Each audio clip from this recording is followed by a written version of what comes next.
Hello guys, welcome to my channel, welcome back to Talk Barca. I hope you all are doing well. In today's video, we will be discussing about the tactical side of our upcoming match, Barcelona versus Bayern Munich, the biggest match for us up till now. We will be discussing about a few things I think Barcelona need to keep in mind in order to beat Bayern Munich. It will be a big test for us, a huge one, and we are going to be tested, analyzing the tactical aspects, personnel, all coming up in today's video. So sit back and relax and come on, let's get on with it.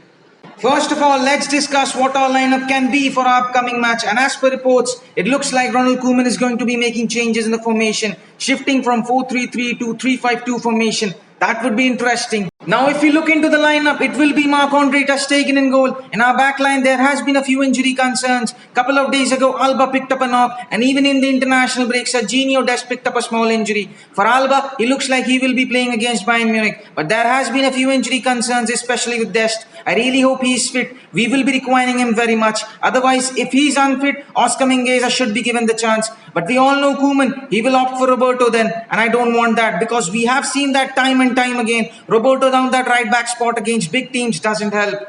So if Dest is unfit, I would rather go with Mingueza, put some faith in him and try something different. He doesn't offer that pace which Dest provides, but he provides defensive solidity. But if Dest is fit, he is guaranteed to start with Alba. Onto our backline, there are a few concerns with PK, but it looks like he will be fit to play, as he himself said it before in his Twitch, that he will be missing the match against Getafe, but he will be back after the international break, as it looks like he will be fit to play. Alongside him, the other two centre-backs will be Eric Garcia and Ronald Araujo, so our backline should be pretty much looking like this. In our midfield, I think it will be Sergio Busquets, Pedri and Frenkie de Jong, a tried and trusted midfield. Now on to our forward line, Memphis Depay will be leading the line, but it would be interesting to see who does Koeman pick as his second forward. There is no Griezmann anymore, Martin Braithwaite is still out injured, Luke de Jong lacks match sharpness, Coutinho, he will be getting minutes, but I think he won't be starting, and I think the other forward should be Yusuf Demir. He can play as that advanced forward, as we have seen him play in that Johan Gamper Trophy. He was brilliant, and I think this can be our possible lineup in the night we face Bayern Munich.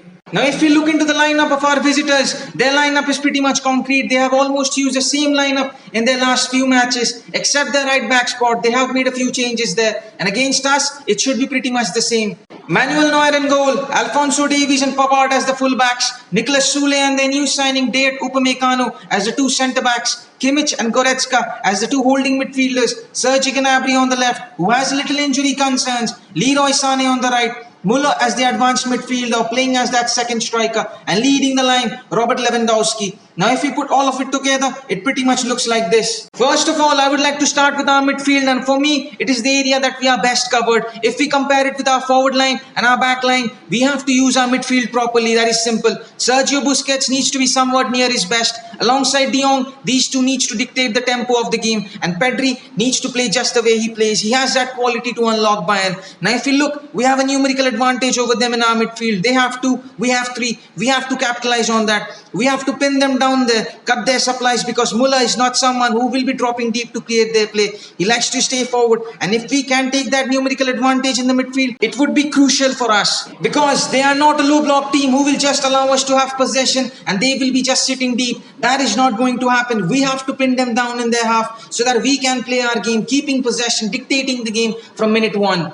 Now talking about possession, it is something that you can't keep for the full 90 minutes. You can't be perfect the full time. You will be losing the ball, and I'm talking about when Bayern Munich managed to turn the ball over. And here comes our second most important thing, that is dealing with their counter-attacks. We all know about their quality in the wings, be Gnabry, be Sané, and even in the fullbacks, Davies and Pavard. We have been hurt by them previously. They have that pace. They can make something out of nothing, because when they have the ball, they will try to hurt us. If we can keep the structure of the ball perfect, then I think the three at the back will help us. Having that extra man gives us that extra protection, because in some phases of the match, if our fullbacks are caught high up, they will be hitting us on the break, and here the extra man will help us. Even more, I think their left-hand side is more dangerous than the right-hand side. No disrespect to Pavard, but for me, Alphonso Davies gives more threat. And if we have a fully fit Dest and Araujo on that right-hand side, and whether they have Gnabry or Sané alongside Davies, these two have the quality to match with their pace if we are caught on the counter-attacking situation. I'm not saying they will be pocketing them completely, but they have that pace to recover.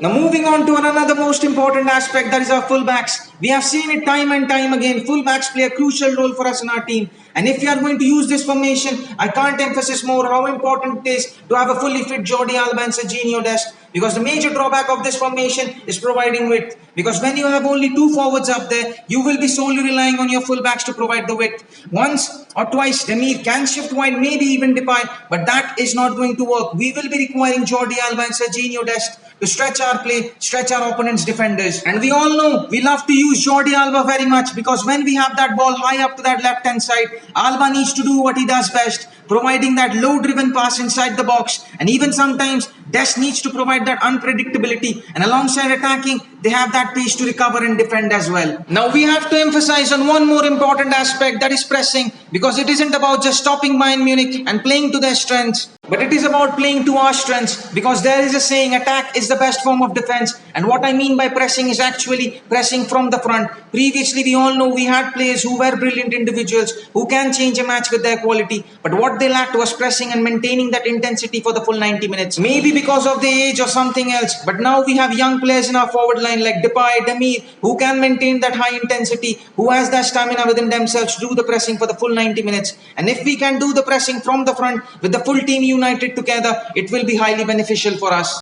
Because I seriously believe in this team. If we can be united as a team defensively, if we can keep our shape, we don't make any silly mistakes, stop their counter-attacks, play with that high intensity and hunger, this team has the quality to win this match. So that is it for today's video, guys. Do let me know your thoughts in the comment section down below of what more do you expect from this team, and is there anything else you want to see from this team. Up till then, don't forget to like, share, comment and hit that subscribe button, and I'll see you on the next one.